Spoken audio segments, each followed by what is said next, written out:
Neil S. Blaisdell Center sa Honolulu na nakilala sa iba't ibang pagtatanghal sa mundo ay isa sa ilalim na sa major reconstruction. Ang multimillion-dollar budget para rito ay isinailalim naman sa pagbusisi ng mga public officials. May report ang ating Hawaii correspondent na si Georgie Carnate.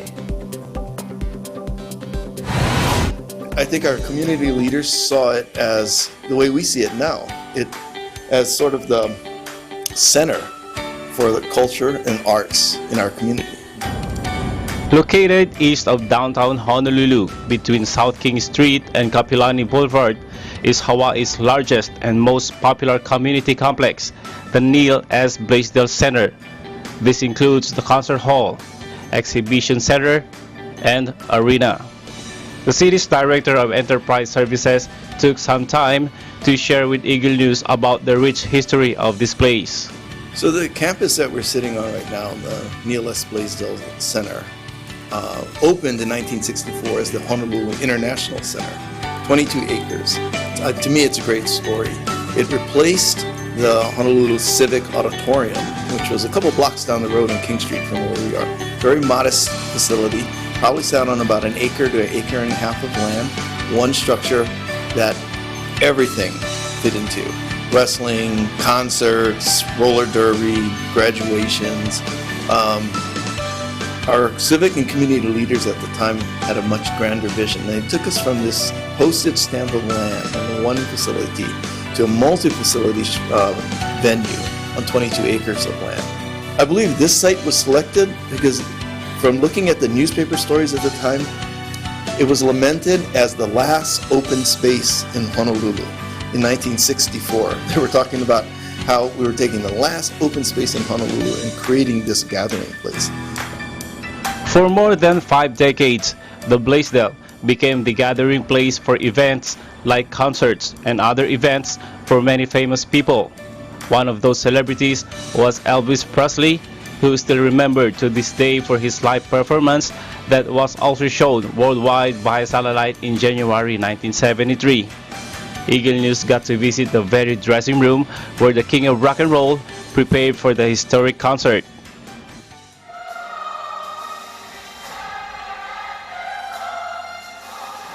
Meanwhile, one organization that utilized Blaisdell's facilities through the years is the Iglesia ni Cristo or Church of Christ, as seen here during their most recent event.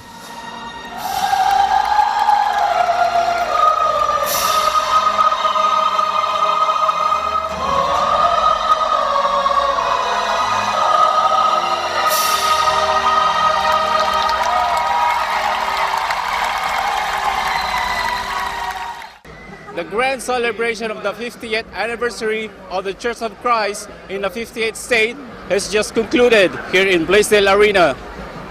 Guy also described the city's goal to finally give the Blaisdell a new and refreshing look. The price tag for this master plan is currently almost $800 million. Right. Our goals for the designers was one, water has always been a significant part of this campus that needed to be in the future.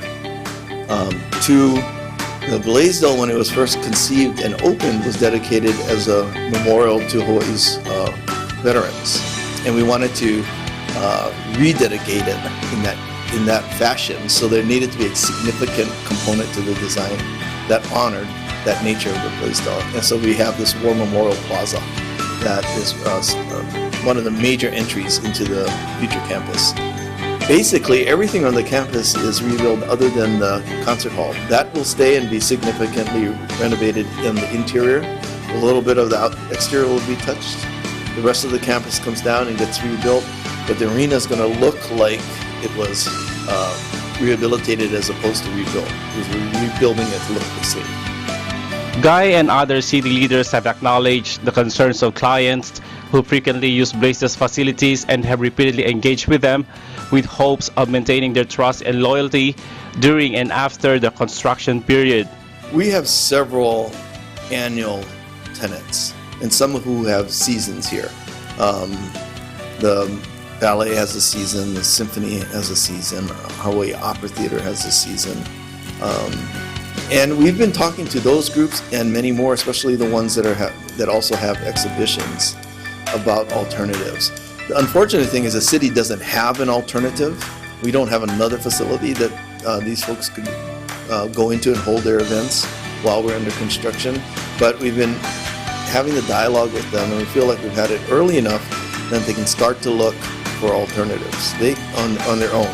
And we were concerned that all of our efforts to try to keep a particular facility open may not end up being beneficial if people, for one reason or another, decide they don't want to come down to a construction site to see an event. So the easiest thing was to say we'll close the facility all at once.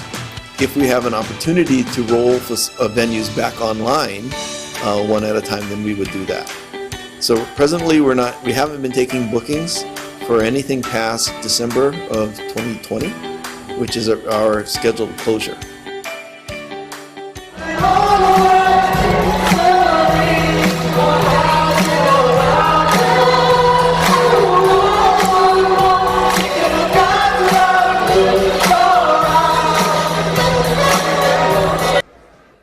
Reporting from Honolulu, Hawaii, this is Joe G. Carnate, Eagle News, IM1 with 25.